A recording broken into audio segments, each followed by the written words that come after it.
welcome everyone to this webinar of the Swiss Learning Health System Synthesizing Science Pathways to Impact series. We are very pleased to have you with us today.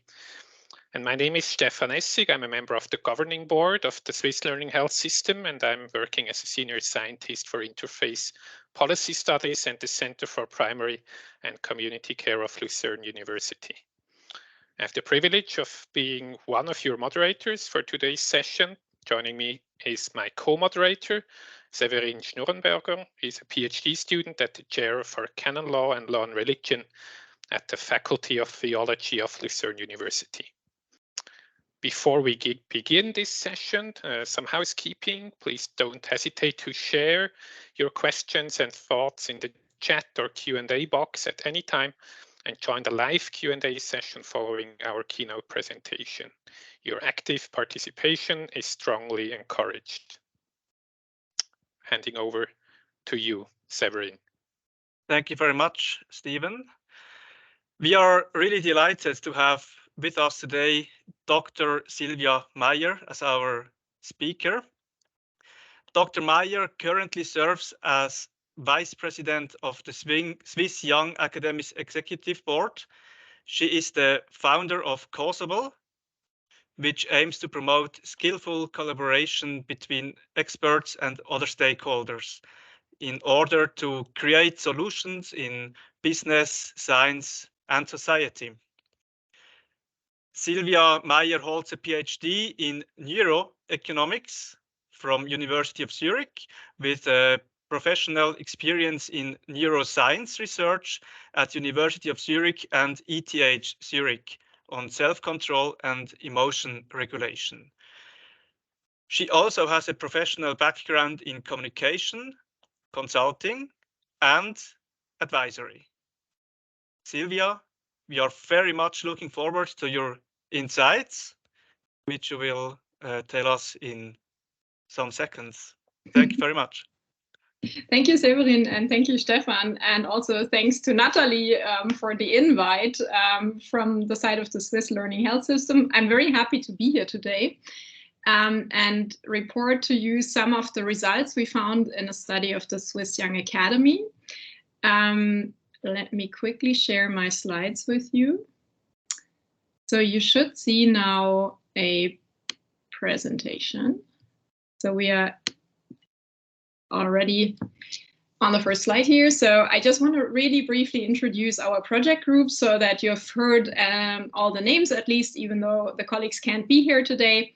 So this study is actually a joint project of the Swiss Young Academy. The Young Academy is a place where we care to carry out interdisciplinary projects that are always trying to either reach out between science and policymaking or between science and society. And this project is at the heart of that with this question, who gets heard, where we ask ourselves, how do the voices of scientists become heard in the Swiss parliamentary process of lawmaking? The original idea for the study came from Odile Ammann. She's today already now a professor of state and constitutional law at the University of Lausanne. And her research was also on lobbyism in the parliament. And that is where the original idea for that study came from, because she asked herself, where is it that actually the scientists come in the question where knowledge comes to parliamentarians in the process of making and passing laws in the parliament. We then joined her as the working group. With us in this working group are also Darius Farman. He is today a director of the Swiss Young think tank Arose on foreign policy, and also Servan Grüninger. He's the president of REACH, among other things. Also in REACH, we are all members of the advisory board of the so-called Francini project, which also looks into the question, how can you improve the dialogue between science and policymakers, from both ends, basically. So how can you teach the scientists what to expect, what policymakers expect, but also how can you convey to the policymakers how scientists work and present their results? And we were joined vitally in the study by our assistant Rea Wies. She's a doctoral student in Oxford, and she's also at exactly that junction of researching how science and policy making interact with each other. So you've heard already the lenses through which I look, but I might just give you a brief recap because I'm not talking only as a scientist here. This is an interdisciplinary investigation that heavily profited from the fact that we all wanted to go between the disciplinary sciences and look at what actually works. So the lenses that I'm applying here are my communication background. I've also worked a lot on decision making in my neuroscience studies, and I'm also in my practical work life looking a lot into questions of leadership. And I feel that all of those are relevant to how we look at this project, and they are probably explain to you a bit more where I'm coming from when I argue. So I just give to you, like as a heads up, this overview of the lenses through which I look at this question. In this project, we looked into the question, as I just said, how scientific experts get heard in the Swiss legislative process. We initially looked at the point where we, as the laymen who actually look into how a law is passed, can see for the first time that experts are being heard, but that's really late in the process.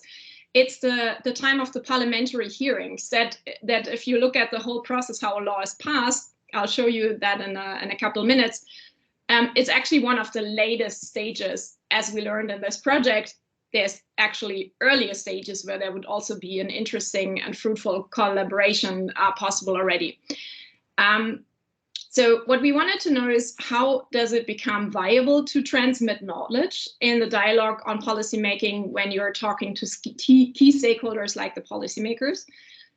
We also, as the Young Academy, also wanted to look at the roles and opportunities that are presented to young scientists, because many of us are very interested in supporting such a dialogue. We just didn't know how it actually works to get your, to find the way into that process and how the process actually works.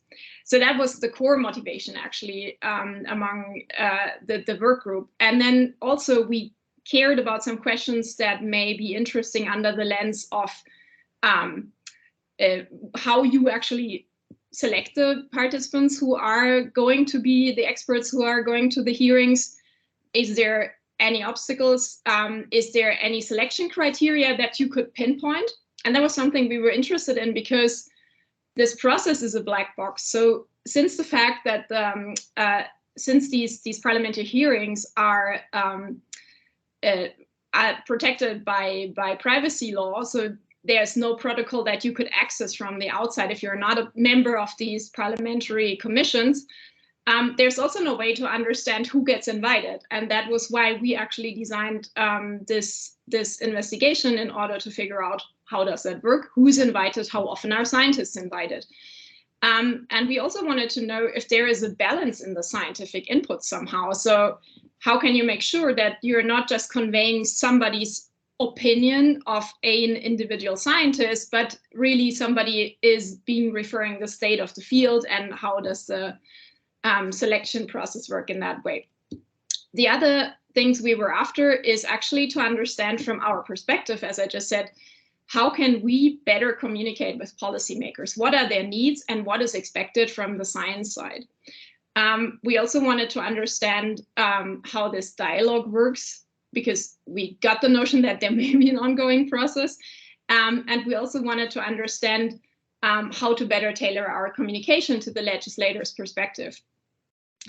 The results of the study were published this year, earlier in June, as a working paper of the Swiss Academies of the Arts and Sciences. You can look that up. We can also post the link later. There is a German and a French version that already refers to one of our first results. These are the two main working languages. And what we did there in this project was to evaluate 25 interviews we conducted, mainly with members of parliaments, so from both houses of the parliament and from all the parties.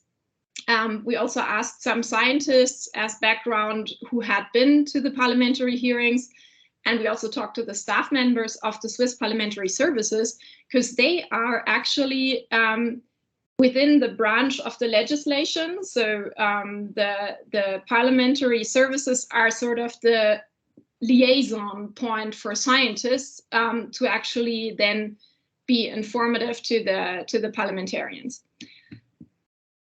The study, and this is something I learned after presenting this for the first couple times, it's really important for me that you understand the study really is called Who Gets Heard and not Who Gets to Say Something. Although that might have been one of the things that you could also be interested in, we find that there is really something to contribute here by understanding that a lot of misunderstandings between science and policymakers come from the fact that we intuitively as scientists might think, oh, they just didn't understand what I'm saying, so I'm just arguing now my cause better, then surely finally people will understand. And one of the central pieces that we found out during the study, but also in the related work in the Francini project, was that surely policymakers can understand what you're saying as a scientist, and still they might do something different because the knowledge you conveyed as a scientist is just one of the many inputs into policy decision making. That brings me to my second caution that I want to put in front of this talk, and that is that we are talking about a dialogue, and that's really important to convey as a stance for yourself, that you're not entering here as a teacher who has to tell people how to do things. So that's a bit of a trap, because we as scientists are often asked to explain the world, sort of. But at the same time, if you assume the teacher role and you tell somebody how to do something, and this other person you put in the student role, there's a bit of a power imbalance going on here. And what we're actually aiming for is an eye-level dialogue, because there is actually two roles here at play. One is the person who's asked to explain something, but then there is also somebody with a different role, the policymaker, who has a task.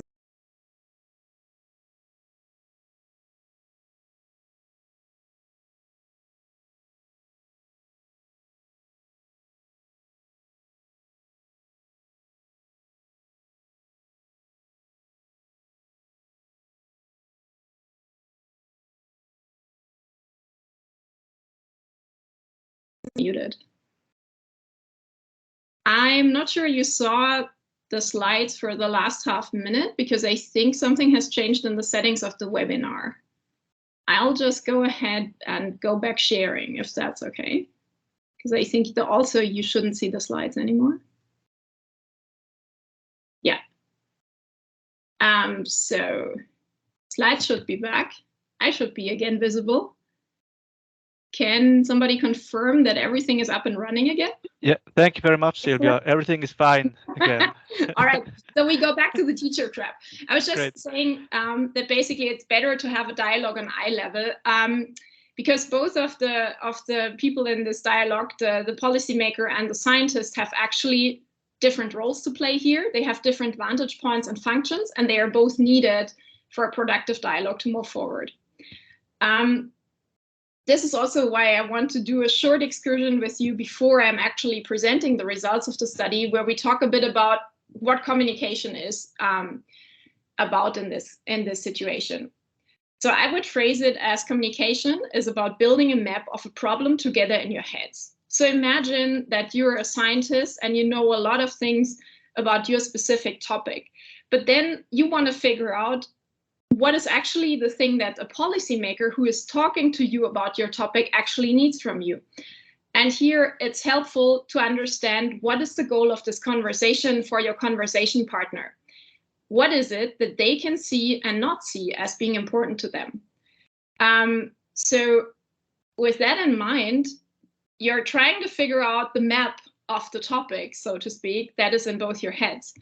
And you try actually to figure out where your particular topic fits into the map of your conversation partner. So you want to figure out the context. Where are they coming from? What are the questions that matter to them? What is the problem they are actually trying to solve at the moment? And the reason why I'm being super explicit here about this is the goal of your conversation and how to approach the situation of how to convey knowledge as a scientist to somebody who may have asked you to be informative about a certain topic to them, is that we have this sentence that we try to elucidate with our investigation to say, you should be policy relevant, but not policy prescriptive. And then the question, that immediately comes up is, how do you find out what is policy relevant without making a statement of X, Y, Z should be done? So for the relevance, let's unearth a bit how we get to the point to figure out with our conversation, what is it that they actually need from us? So instead of this teacher or preacher view that we could have had earlier, we can also take the role of a facilitator. You are here to convey knowledge, but you have to figure out what the issues that they are.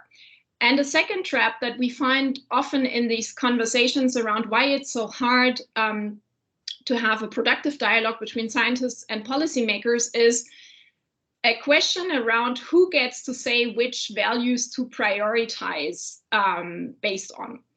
And it could be the case. So people also on the policy side of things say, oh yes, but scientists are also opinionated. They may have an own opinion. And the point is to abstract from that a bit. Because when you start discussing about the fact whose values are basically determining what action to take here, you're not getting into a productive dialogue. The question, whose values are going to determine what action to take, are actually firmly in the policy-making section. And if you just start to put your own value questions against that, how we should do things, why we should do things, that are actually out of your turf, and you're just getting into a tug of war in between who gets to determine why we do things, what we do. And there's a clear separation between these questions because there's a clear role holder for the question, and it's the policymaker. So moving out of that by taking a stance of, hey, I'm here to facilitate understanding what is it that we actually can do, will get you out of this tricky situation.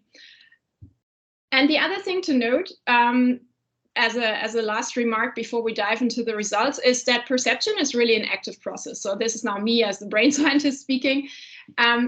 We can see in the last years very clearly there's been a paradigm shift in neuroscience where we realize people really, like, the perception is not something that's objective. It's something that's heavily biased on what you expect, both on what you know, but also based on what problem are you going to solve. And based on that observation, we know that people only will hear what matters to them at that current moment. So that's why it's so important to figure out what is the problem that your conversation partner currently is trying to solve, because that will help you to position your message and figure out what matters to them about your topic. What is their situation? What is the problem they are trying to solve at the moment? What are the possible actions they see? Because humans don't think in abstract concepts, they think in very specific actions when they make decisions. So what is it that I could do, and what is more valuable? Which of these actions is more valuable than the other? What are the values that drive them to favor or not favor certain actions? And what are the concerns or restrictions they have to consider? If you know these things, then you're at the point where you can start about the relevance part, where you can say, okay, here's now how I can position my message so it can really be heard. So now I'm jumping to the results of the investigation that you could also read in our paper. So the key finding that we had was actually that scientists are only need-be-based heard. So if there is a need being felt, that's usually for complex topics, then scientists might be invited.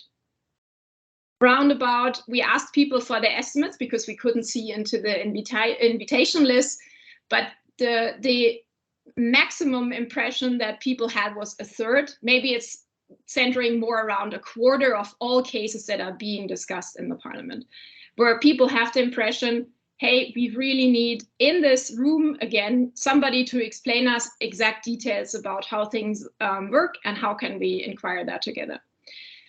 That's a really low number, actually, but that is sort of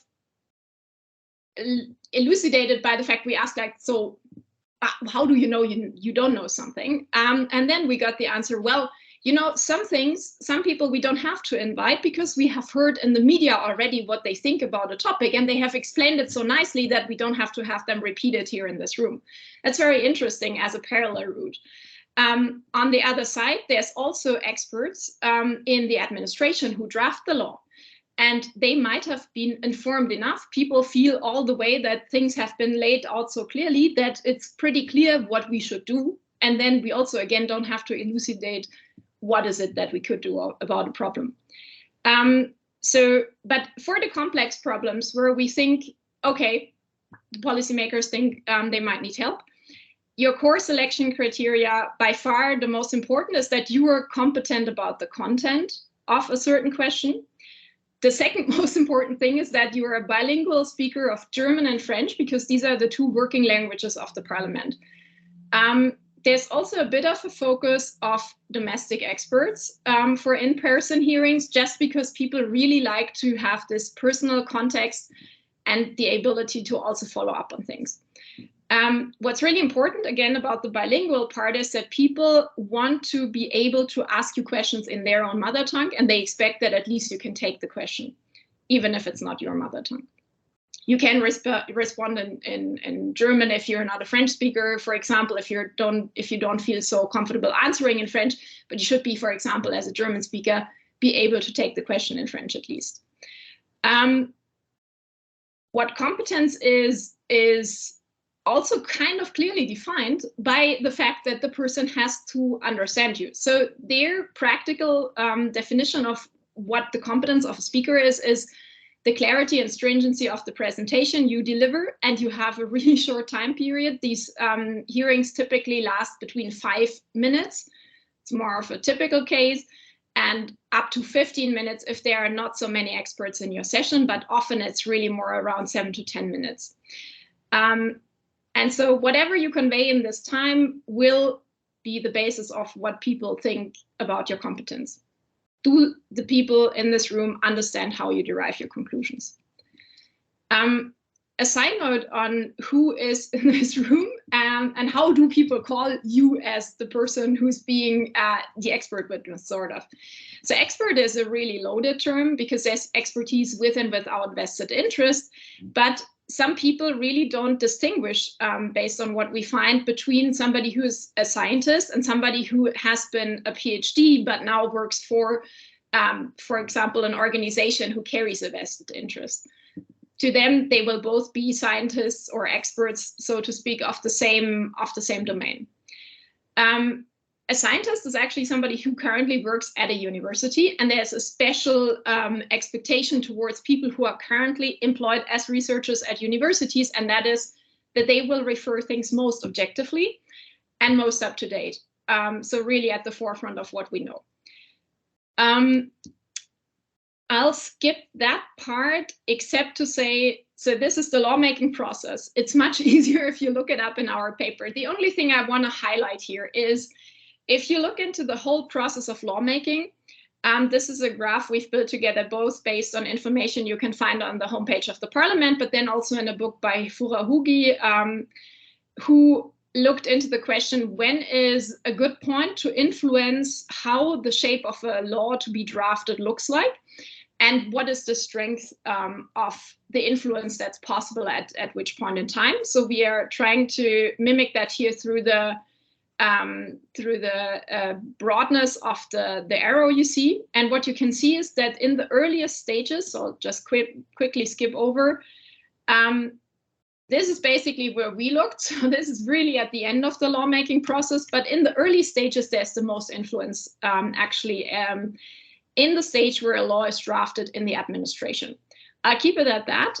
For the moment, it's just for you to once visually see that basically the later you're in the process, the less the shape of a law actually gets changed by the information that you give. And that for us was really an interesting one, because from the outside, you don't see these things. And we were really thinking, oh, interesting. So here's where actually the influence could happen. We can discuss if that is not an more interesting one in earlier stages. I want to highlight another 1 or 2 key findings on how do you get heard best. So one thing that we heard over and over is that lawmakers, so policymakers, your parliamentarians, are actually really interested.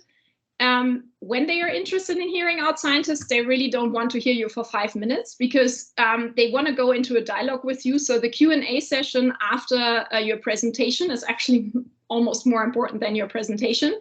And it's also super helpful if they can approach you again, because whatever you deliver in the hearing is just going to be the base for the discussion that they will have with their own colleagues later. And parliamentarians within a commission are basically the experts in their political party among their colleagues in parliament. They are going to be approached by the other colleagues on how should I vote. So they want to have from you arguments that they can pass on. So for that, they also need to understand what you're saying, so that they can better prepare themselves for debates in parliament later. Because the commissions are basically just the ones who draft potential edits, but then it needs to be passed by the whole parliament. So there is the point where your person who's interviewing you in this situation in the committee meeting is going to be the reporter on the thing, and they will also want to be able to as best as they can, basically repeat your arguments that you brought. The other very important assumption is that you are an honest broker of information. So your current knowledge and the state of research should be presented in an unbiased manner. And here comes the sentence where basically we hung up the whole study because we wanted to understand what it really means. You should be policy relevant. So really, one person literally said, please dare to come up with a synthesis. Don't tell us more research is needed. So you should be able to synthesize knowledge, but you shouldn't necessarily prescribe to the policymaker what they should do with this question. And that's because there are different roles in the policy process that you need to straighten out. The policymakers are answering to the question, why are we doing something? So they care about the priorities and values, and they are the ones who get to decide what do we do and don't do as a society. As a scientist, you're informing the question, what can we do about a problem? You explain what we know, and only if you're explicitly asked, because that's not always the ask to do advisory. Often they ask us just for information. If you're explicitly asked, then you will be asked to also maybe come up with solution options. But the people who are actually looking into how can we do things practically, and they also start to generate the solution and draft the law, are the administration. This is their turf. So basically, this is because they also are the ones who have to look into the feasibility of questions, and they have to carry out the implementation. And just to be clear, it's very important that all of these roles are on an equal footing within the process so that the process can work productively. Because if you just run over one of these questions and say, hey, we'll just look into what we need to solve, you will not get a productive solution that can really work later. You will start rewinding the process and circling back. So between the science and policy making part of things, you iterate somehow to figure out the riddle together. So the key is to summarize your knowledge so that the options for action become clear, but you're not preempting the political process of evaluating and deciding trade-offs, because that's the policymaker's role. For that, it's also important that you understand the current socio-political context. So what are the options that are at all relevant? Because not everything that from your perspective as a scientist looks plausible is also a viable option for the policymakers. At the same time, you can still evaluate the current scenarios that are on the table from your perspective and convey your assessment of that. It would help always to explain also the relevant scientific background only. That's why we spend so much time on figuring out what is the actual problem to be solved.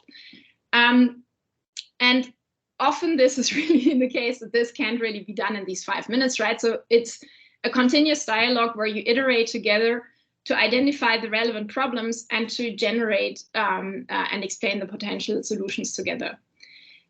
Just because we also look with the glasses as young scientists, what we learned is that it's really key that you have an institutional affiliation. But then there's good news, because some of our interview partners explicitly stated that sometimes they would prefer talking to younger scientists because they feel that the younger ones might be more up to date on current questions because they look into new research topics. One thing that we really also stress in this paper, and we have a nice practical companion for you, is that it's really important to know the typical diplomatic manners and the routines and expectations that people in Parliament have when interacting with you. The reason why I'm stressing that a lot is that you don't want to distract people who have an expectation on how to behave with just mulling over your perceived bad behavior instead of listening to your content. So we noticed there is a need to learn about concrete formal procedures, how these things work, but also the informal expectations and manners, because in Switzerland, policymaking works very differently in the German-speaking than in the French-speaking part. And there is different ways how to make your communication effective. Very concretely, for the formal expectations, to get that out of the way, it's really important to properly greet the audience, also in terms of rank, who is being greeted first, who's being greeted second.